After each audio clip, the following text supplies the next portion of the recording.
皆さんこんにちは。日本将棋名棋士七段の村中伸二です。今回はですね、将棋王座指しました対局の解説編をお届けいたします。戦型が今回私が後手番で四間飛車に構えまして、相手の方のね居飛車穴熊に対して一田流に組み替えるというね対策を取りました。こちらの対策ね、古くからあるね振り飛車の対応策の一つなんですけれども、近年はちょっと指されることがね少なかったりするんですが、今回はねうまくさばけましてね振り飛車の勝利となったんですが、この将棋のねポイントをね大盤でゆっくり解説していきますので、ぜひぜひ最後までごゆっくりお楽しみください。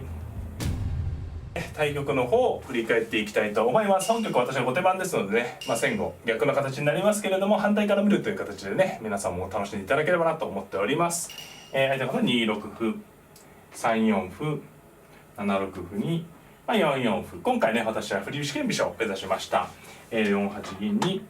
3二銀、6八玉、4二飛車、そして5六歩に6二玉とね、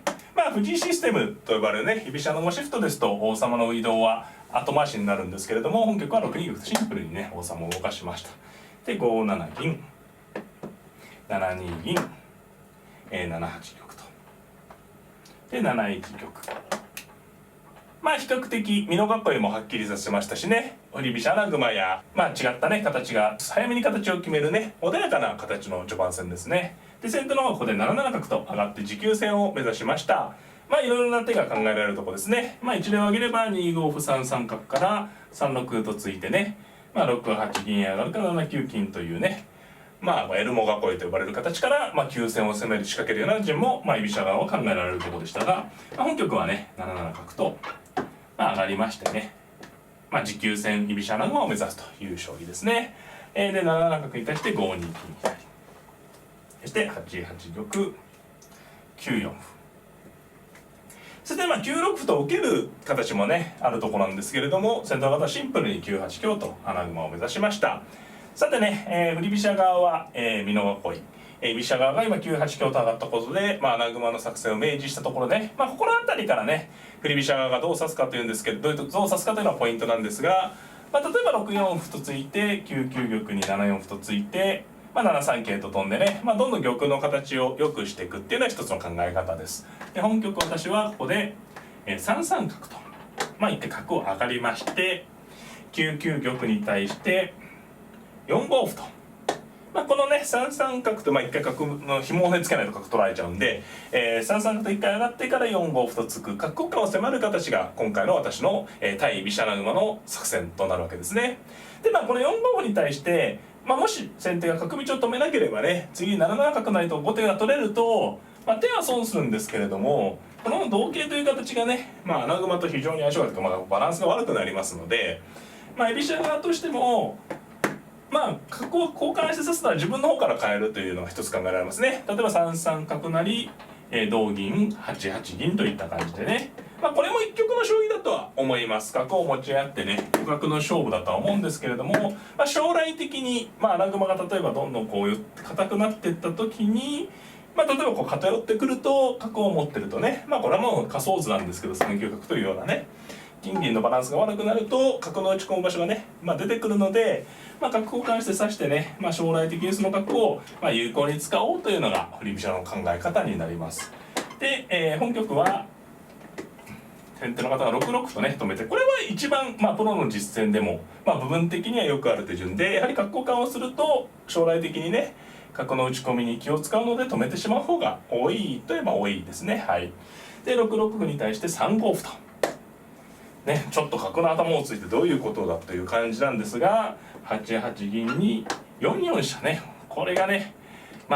古くからあると言っていた作戦はこれですね。四間飛車なんですけれども、4四3四のルートでね石田流に組み直すというのが穴熊がね完成しきる前に組んじゃうっていうのがポイントですね。で4四飛車に対して5八金右、ここ6五歩と突かれる手が一瞬気にはなると思うんですよね。飛車角がかぶるんで。ただ3四飛車と寄ればやはりねバラバラなのでね、角を交換し指しても先手の方例えば角を持たれると、6七角と打つような傷がね、これは5八角と打てばあれなんですけれどもあるので、6五も有力なんですが、やはり穴熊がね完成くっつききってないっていうのがミソですね。実際5八金右と穴熊の完成を急いだんですが、3四飛車とよって石田流の形が完成です。まず実戦3八飛車なんですが、この3八飛車と寄らなければ3六歩同歩同飛車とね、歩交換をしておいて、3七歩に3四飛車とやっておくと非常にね、振り飛車軽い形になりますね。これですぐにね潰してしまうような手があるわけではないですが、一歩持ってね、主導権を握れると。実戦3八飛車と寄ったんですがね、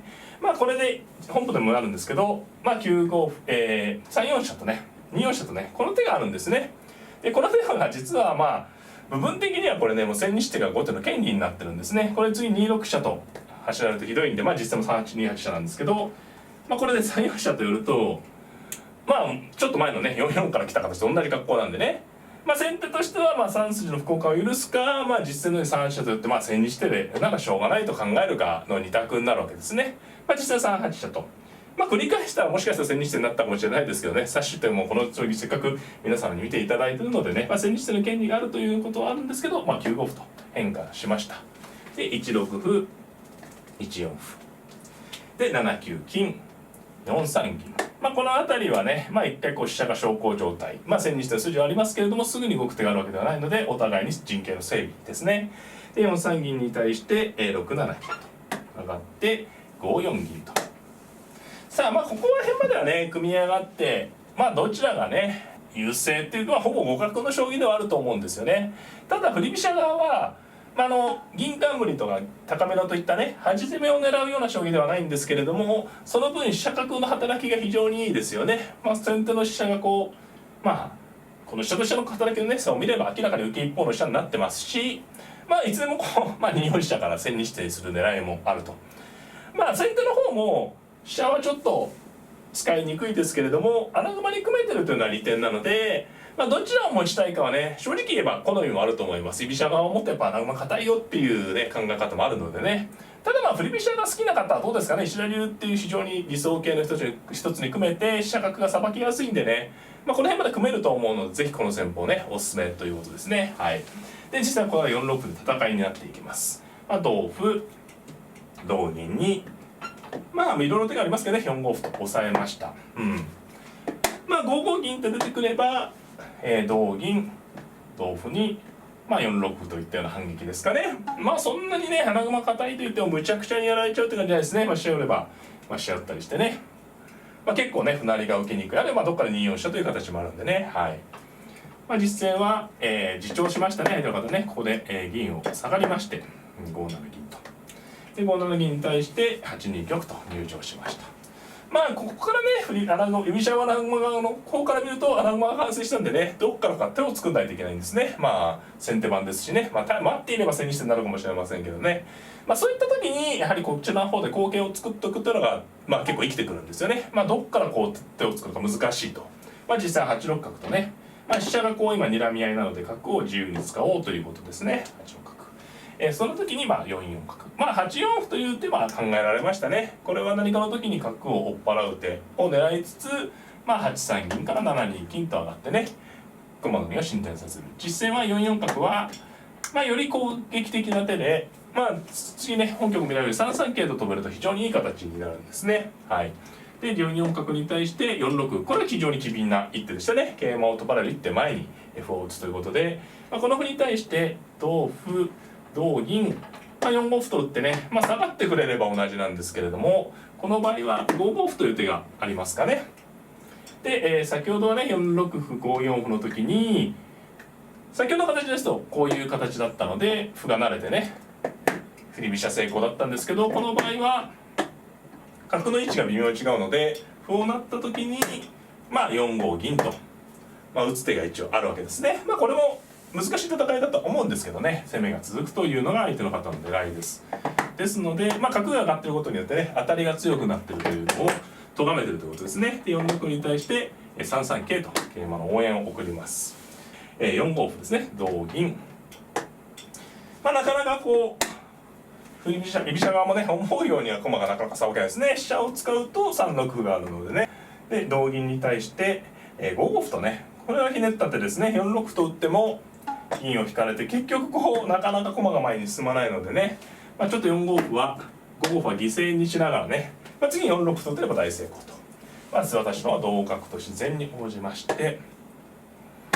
まあそうですね、5六銀という手もあったと思うんですが、これも同銀同金に銀交換でここに銀打つ手もあるんでね、まあ金を角を取って飛車を取って、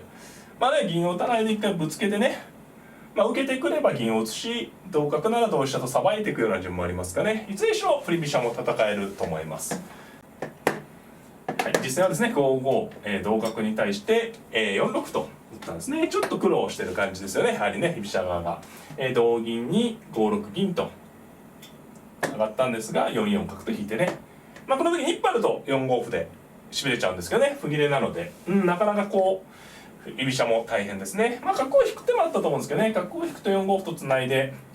まあどうでしょうかね。まあ同銀同桂4六角みたいな順もあったとは思うんですけどね、実戦は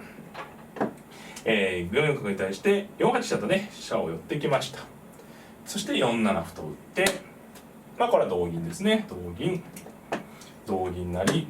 同飛車と銀交換になったんですが、まあ、この時にね5八銀が、まあ、私の狙いの一手ですね。5七飛車6七銀成同飛車と。まあ、穴熊はね非常に遠い囲いなので、金を剥がしたからといってね、まあ決定的なダメージを与えたわけじゃないですけれども、やはり薄くさしたというのはね生きてきます。でまあここで3六とね待望の飛車の活用ですね。まあ飛車を寄っとく手もあったと思いますね。飛車寄って走るという手を狙う手もあったと思います。まあ、3六歩はね、まあ、本局にもようにこっちに出る含みもね残したということですね。で3六歩に対して、5四歩と、まあ、これは8六の角を利かしたね反撃です。で同歩。さあここでね、まあ居飛車もね歩をいっぱい持っていれば、例えば歩をいっぱい持ってるので5三歩とか打ちたいんですよね。こう歩を打ってね、まあ、同角なら角交換になるし、まあ、同金ですとやはりねこう不安定な格好になるのでね、ただ実際は歩切れですので、まあ8ね3一角成となれば角は成れるんですけど、まあなったところでね次に桂馬が取れるわけではないので、まあ、そんなにね大した手にならないですね。例えば具体的に言うと、例えば5六金と打って6九飛車に、まあ、3七歩成とか、まあちょっとポチポチとね破られてもやはりねこう目の方が遠いですよね。ですので、まあ、ここはね、まあ、難しいですけれども振り飛車のペースですかね。なかなかやっぱりこう石田流の形が非常に綺麗ですよね。まあ、実際4一に勝負手なんですけれども、まあ、5一金引くと引いて3二銀ならずちょっとひねった手順ですよね。やはりこう飛車角を少しでもいじめたいということだと思うんですけどね。3二銀ならずに対してこの次の手ですね、この3五角がまあ私の狙いの一手でしたね。まあ、ここはいろんな手があったと思います。5六金と打つとか、まあ歩成るとかね、まあこう先ほど言ったようにね、また口も話したんですけど、こう金をここに打ってこの歩を角で取るというね、こういうルートで角を使うっていう考え方もあるんですけど、ややこの金が重いんですね。ややね、王様からちょっと遠いところにこの大事な金を打っちゃうとやや重いんですね。ですので、まあ、実戦は3五角とねこちらに出たのがまあ軽やかな手というかね、まあ、ちょっとまあ言い方ですけど楽してさばいちゃうっていうね。でこう出ると当然こう例えば3六歩とかですぐ角狙われるんですけど、とにかくこの金を切っちゃうってことですね。この金を7九角成とね、これを取っちゃうと一気に穴熊が弱くなります。といって角に対してねなんか逃げるような手ですと4五桂みたいな手でね今度側面から攻める手も効いてきますし、3五角で結構ねまあ先手は困ったんですかね。でこの銀をね打ってくれたっていうのが大事なんですよね。こういう形で何もないとあれなんですけど、こう駒を投入してこの角をまあほんのりねこういじめてこうっていうこう投入した銀に対して空振りさせるような効果があるんですよね。まあ実際ご覧いただければ分かるんですけど、この後相手の方ね5三銀と、まあ、打ったんですね。これは角を切って例えば4三銀ならずですと、まあ飛車打てもあるんですけど、例えば角を切ってね、まあ飛車やった方がいいかもしれないですけど、まあ、こういう形でさばかれちゃうんですよね、銀が空振りで。ですので、まあ、5三銀っていうのはね、まあ、ちょっとまあ非常手段でいかなくても4四飛車と寄らせないっていう手なんですけど、今度は5三銀に対してまあ4五桂と飛びまして、まあ、4三銀ならずね銀取りなんですけど、で2四飛車と寄って、これはね理想的にさばけましたね。こう銀の包囲網をまあかいくぐったのがお分かりいただけるかなと。でまあ2四飛車に対して4七飛車と、まあ、攻め合いに来たんですが2六飛車と走って4五飛車に7九角成がね、まあこれはね穴熊を攻略する時は気持ちのいい手ですよね。角は取られちゃうんですけど、この金さえ取っちゃうとねあっという間にガタつくんで、2九飛車成で理想的なさばきが実現しましてね、はっきりね後手の勝勢ですよね。振り飛車勝勢、この銀2枚がね飛車角を抑えようとした銀2枚が空振りに終わってるのはねお分かりいただけるかなと。で銀取りですのでね、実戦は8八角と受けたんですね。他に銀を上がっても7八金とベタッと打てばね受けがないですね。角と桂しか持ってないんでね、実戦は8八角と打ったんですけど、ここからはね簡単な寄せですね。6七桂と打ちまして、銀取りですからね、金をこちらに逃げれば金を打って、受けがない格好ですね。一手一手の寄りです。実際7八銀と上がったんですが、7九桂成と、自然に迫りまして、これも銀取りですので同角で取ったんですが、同竜とね、着実に駒を取りながら攻めたところで、先手の方のね投了と、なりました。はい、この局面ね、ご覧いただいたように次に8八金の詰めろがかかっていて、後手玉は鉄壁ですしね、一手だけだったらね、例えば7七銀とか8八桂とかで受かるんですが、8八桂ですと銀を取ればいいですし、7七銀でも7八金と打てば、受けがないということで投了もやむを得ません。はい、いかがだったでしょうか。今回はですね、将棋養成指しませ対局の解説編をお届けいたしました。今回は四間飛車をね私は採用しまして、居飛車穴熊に対してね石田流に組み直すという、作戦を採用してね、この作戦は居飛車穴熊には組まれてしまうんですが、その分ね自分の方は石田流という後継に組んで、組み上がった先でね、居飛車穴熊のさばきをうまく抑えつつ、自分の方をさばいてしまうというね考え方が軸となっております。穴熊にね組まれてしまうのはやっぱり嫌だなって思われる方いると思うんですが、補ってあまりある石田流の後継に組めるというね魅力もあるので、ぜひぜひ皆さんもね、実践で使ってみてはいかがでしょうか。この動画が良かったら方はグッドボタンを、チャンネル登録の方もぜひぜひよろしくお願いいたします。それではまた、さよなら。